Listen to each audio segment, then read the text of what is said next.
အားလုံးပဲမင်္ဂလာပါယေရုရှလင်မြို့တက္ကနာမှာရှိသောပေတေသဒဆိုသောရေကန်တစ်ခုရှိပါတယ်အဲ့ဒီရေကန်နားမှာဆိုရင်လူနာတွေဘောင်းမြောက်များစွာလာပြီးတော့စောင့်နေလေရှိပါတယ်ဘာလို့လဲဆိုတော့အချိန်တန်လို့ကောင်းကင်တမန်ကဆင်းသက်လာတော့ရေကိုလှုပ်တော့အခါမှာအဲ့ဒီရေထဲကိုအရင်ဆုံးဆင်းတော့သူကအနာငြိမ်းနေရှိတယ်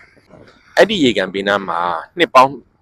38နှစ်လုံးလုံးခြေလက်သေးနေတော့သူတယောက်ရှိပါတယ်သူလက်တစ်လုံးလဲပြီးတော့အနာငြိမ်းမဲ့အခွင့်အရေးသူစောင့်နေပါတယ်သခင်ယေရှုအဲ့နာရောက်လာတော့အချိန်မှာသူ့ကိုတွေ့ပြီးတော့တနာသွားတယ်သခင်ယေရှုကသူ့မေးပါတယ်တင်ဒီကျမ်းမာလိုပါသလားတဲ့သို့တော်လည်းသခင်ယေရှုရဲ့အမေကိုသူမဖြေနိုင်ပါဘူးသူရဲ့ပြဿနာသူရဲ့အခက်အခဲကိုပဲထပ်ကဖြေနေတယ်သူကခြေလက်တင်နေတယ်ရေလှုပ်တော့အခါမှာသူမဆင်းနိုင်ဘူးသူ့အတယ်မဲ့လူမရှိဘူးတခြားသူတွေဆင်းသွားတခြားသူတွေပဲအနာငြိမ်းသွားတယ်သခင်ယေရှုသူ့ကိုအနာငြိမ်းလိုက်ပါတယ်သင်ခန်းစာတစ်ခုက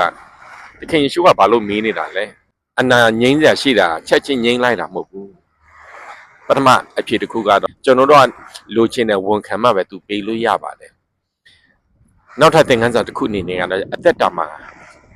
ပြဿနာခက်ခဲတယ်အများကြီးရှိပါတယ်ဒီပြဿနာကြီးတွေကိုပုံကြီးချက်တာတဲ့ဘုရားသခင်ရဲ့ကြီးမြတ်ခြင်းဘုရားသခင်ရဲ့ကောင်းမြတ်ခြင်းဘုရားသခင်ရဲ့တတ်နိုင်ခြင်းကိုပုံကြီးချက်ပြီးတော့မြင်တတ်စေခြင်းပါတယ်တခါတလေမှာကျွန်တော်တို့အရှိတ်တက်မှာကောင်းကြီးမင်္ဂလာတွေလွတ်မြောက်ခြင်းတွေရောက်နေပါလေသို့တော်လည်းကျွန်တော်တို့ကကောင်းကြီးမင်္ဂလာမမြင်မဲနဲ့ကိုယ့်ရဲ့ပြဿနာကိုပဲပုံကြီးချက်ပြီးတော့မြင်နေတော့အချိန်ကြီးများပါလေသခင်ယေရှုဆိုတော့လွတ်မြောက်ခြင်းအနာငြိမ်းခြင်းကောင်းကြီးမင်္ဂလာကအဲ့ဒီလူရဲ့အရှိတ်တက်ရောက်နေပါပြီ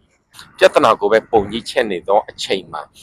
တနင်္ဂနွေနေ့ဆန်ဒီဖရားเจ้าမှာယုံကြည်ခြင်းနဲ့ဆုတောင်းတော်ဝန်ခံခဲ့သောအရာကနောက်တနင်္လာနေ့ရောက်သောအခါမှာဆန့်ကျင်ဘက်ဝန်ခံမှုတွေဖြစ်လာတယ်ငါတို့တိုင်းပြည်ကဘယ်တော့မှမကောင်းလာပါဘူးငါရဲ့အခြေအနေကမစုံပါဘူးငါရဲ့သားဒီသမီးကဘယ်တော့မှလိမ်မာပါမလဲဘယ်တော့မှအောင်မြင်ပါမလဲအစရှိသည်ဆန့်ကျင်ဘက်ပြန်ဝန်ခံလိုက်သောအခါမှာမနေ့ကယုံကြည်ခြင်းနဲ့တင်ဆုတောင်းလိုက်သောစိုက်ပျိုးလိုက်သောယုံကြည်ခြင်းမျိုးစစ်ကိုမြေကြီးထဲကနေပြီးတော့တရားပြန်ပြီးတော့ဆွဲထုတ်ပြီးတော့ဖျက်ဆီးလိုက်တာအတူပဲဘုရားသခင်မပေးချင်တာမဟုတ်ဘုရားသခင်ပေးလို့မရတော့ဒါကြောင့်ဟေပြဲမှာပြောထားပါလေ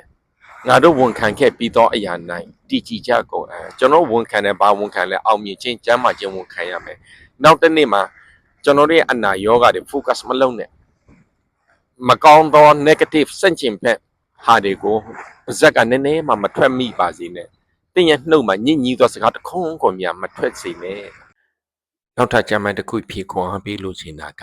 မျော်လင့်ခြင်းအကြောင်းကိုဝန်ခံ၍မတိမ်ရင်မရွေ့လျော့ပဲတည်ကြည်ကြကုန်အကြောင်းမူကားဂတိထားတော်မူသောသူသည်တစ္ဆာတော်နှင့်ပြည့်စုံတော်မူ၏ဘုရားသခင်ကျွန်တော်တို့အရင်ကောင်းကြီးပေးခြင်းနေတယ်သူ့ဘက်ကအစဉ်သင်းဖြစ်နေပြီသို့တော်လည်းကျွန်တော်တို့ကတည်ကြည်မှုမရှိဘဲနဲ့ရွေ့လျော့တိမ်ရင်သွားတယ်ဘာရွေ့လျော့လဲကျွန်တော်တို့ရဲ့ယုံကြည်ခြင်းကျွန်တော်တို့ရဲ့ဝန်ခံခြင်းဒီအမြဲတမ်းပြောင်းလဲသွားတော့ကျွန်တော်တို့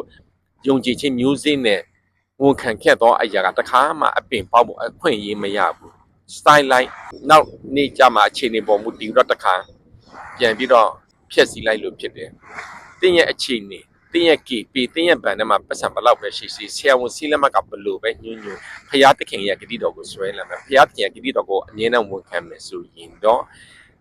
ဂတိထားတော်မူသောသူတွေတစ္ဆာနဲ့ပြည့်စုံတော်မူ၏တဲ့ဒီနေ့ကြားတော့နှုတ်ပတ်တရားတော်ဒီတင်းရဲ့နှလုံးသားထဲမှာယုံကြည်ခြင်းမျိုးစေ့ကြားနာအမြင့်တွေတော့တင်းရဲ့အသက်တာမှာယုံကြည်ခြင်းအတိုင်းဝန်ခံသောအရာတွေကိုအမြဲတမ်းတည်ကြည်တော်သူဖြစ်ပါစေဒီဗီဒီယိုကလစ်လေးကို share လုပ်ခြင်းအားဖြင့်အင်ဝန်ကလေးမှာပါဝင်ကူညီဖို့မြတ်တရခံပါတယ်အားလုံးကျေးဇူးတင်ပါတယ်